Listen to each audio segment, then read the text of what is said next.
जय श्री कृष्ण। प्रिय मित्रों, एक बार फिर स्वागत है आपका हमारे इस YouTube चैनल ज्ञान गंगा सागर में। प्रिय मित्रों, आज फिर हम नई कहानी लेकर उपस्थित हैं आप लोगों के समक्ष। आज की जो कहानी है एक तोता और मैना की है।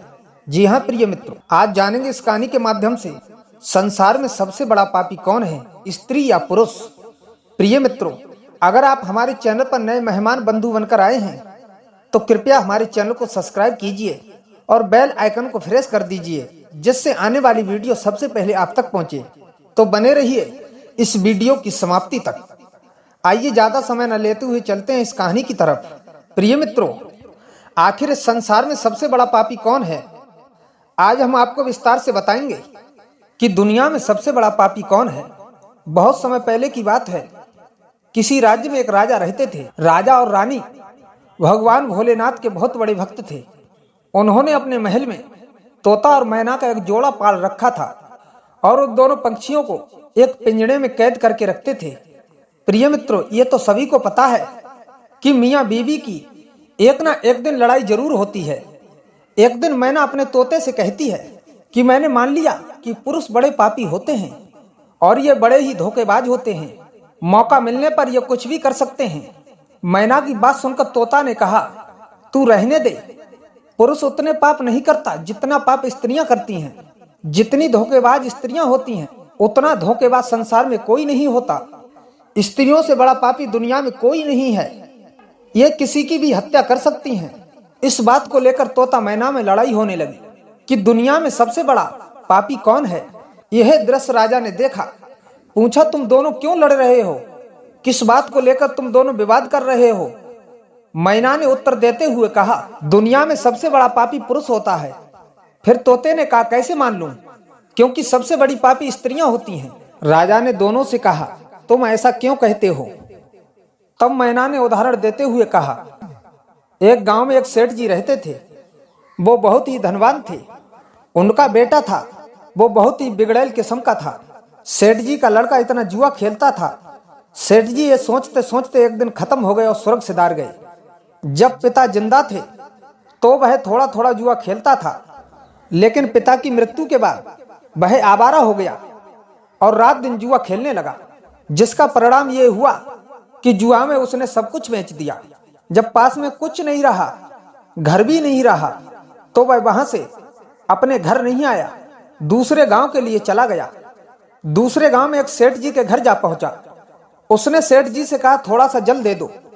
सेठ जी ने कहा, तुम कहां से आए हो, क्या करते हो?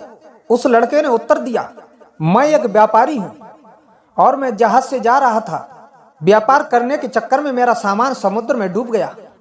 अगर आप मेरी कुछ मदद कर देते तो अच्छा होता। सेठ जी ने लड़के की बात को सुना और उस लड़के की बातों के जाल में सेठ जी फंस गए और कहने लगे, बेटा तुम दिखने में ठीक हो और तुम कमा भी लेते हो, क्या मेरी बेटी से तुम शादी करोगे? यह बात सुनकर लड़का खुश हुआ और शादी के लिए हामी भर दी। जिसके बाद सेठ जी ने उस लड़के के साथ अपनी बेटी का हाथ दे दिया और सेठ जी ने अपनी बेटी के लिए खूब धन बांधा और धन देकर घर से विदा कर दिया। प्रिय मित्रों, उस लड़के को केवल धन की जरूरत थी। धन के चक्कर में उस लड़की से विवाह कर लिया। अब वो लड़का उस लड़की को लेकर अपने घर की तरफ चला। रास्ते में एक घना जंगल पड़ा। तब वह लड़का अपनी पत्नी से कहता है, देखो हम लोग जंगल से गुजर रहे हैं, कोई भी चोर तुम्हारे जेवर उतार सकता है। ऐसा करो, तुम अपने सारे जेवर उतार कर मुझे दे दो। अब उस लड़के की पत्नी ने उस पर भरोसा करके अपने सारे जेवर उतार कर उसे दे दिए। देती भी कैसे नहीं, क्योंकि वो उसका पति था। जिसके बाद उस लड़के ने अपनी पत्नी के जेवर एक कपड़े में बांधकर अपनी कमर से बांध लिए। फिर वह आगे चलकर एक जगह पर आराम करने लगा। लालची उस लड़के ने साथ में आई एक दासी थी, उस दासी को उस लड़के ने मार दिया और पत्नी को कुआं में गिरा दिया। लड़के ने मन में सोचा, यह इस कुआं में मर जाएगी डूबकर। कुआं में पत्नी को डालकर वो लड़का आगे बढ़ा। प्रिय मित्रों, लेकिन वो लड़की मरी नहीं। उस कुआं से बाहर निकलने के लिए आवाज लगाने लगी। उस कुएं के पास से एक आदमी गुजर रहा था। तब उसने अपने कानों में एक महिला की आवाज सुनी। तभी उस व्यक्ति ने उस महिला को कुएं से बाहर निकाला। कुएं से बाहर निकालने के बाद अपनी सारी जानकारी उस व्यक्ति को दी।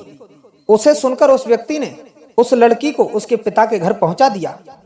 घर पहुंचने के बाद उस लड़की ने अपने पिता से झूठ कहा, पिताजी, जंगल में कुछ चोरों ने हम पर हमला कर दिया और दासी को मार डाला, मुझे कुआं में धकेल दिया और पति का कुछ पता नहीं है।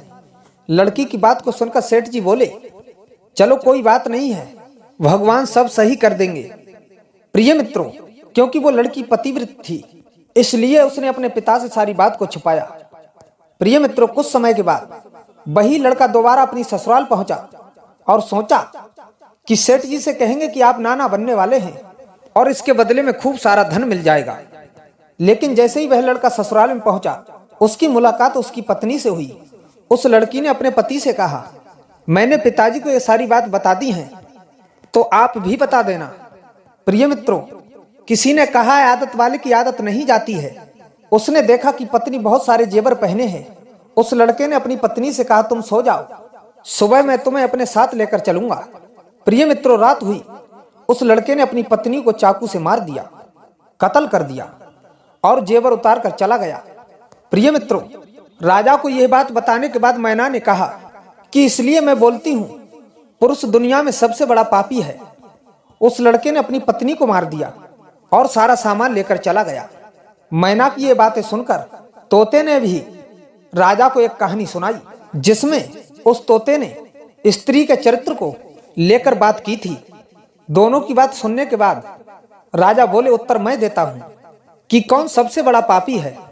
राजा आगे बताते हैं, जिस इंसान की सोच उसके स्तर से गिर जाती है, वह इंसान पापी होता है, फिर वो भला पुरुष हो या स्त्री, क्योंकि इंसान पाप करने से पहले नहीं सोचता कि वह स्त्री है या पुरुष, उसे पाप करना चाहिए या नहीं। तो प्रिय मित्रों, आपने जाना कि दुनिया का सबसे बड़ा पापी कौन है। अगर आपके आसपास भी कोई इन्हीं में से एक है तो कमेंट करके जरूर बताएं। आज के लिए बस इतना ही। हम उम्मीद करते हैं हमारी इस कहानी के जरिए आपको कई सवालों के जवाब मिल गए होंगे। अगर ये कहानी पसंद आई हो तो अपने दोस्तों के साथ शेयर अवश्य करें। प्रिय मित्रों, मिलते हैं नेक्स्ट वीडियो में। तब तक के लिए जय श्री कृष्ण, जय श्री श्याम।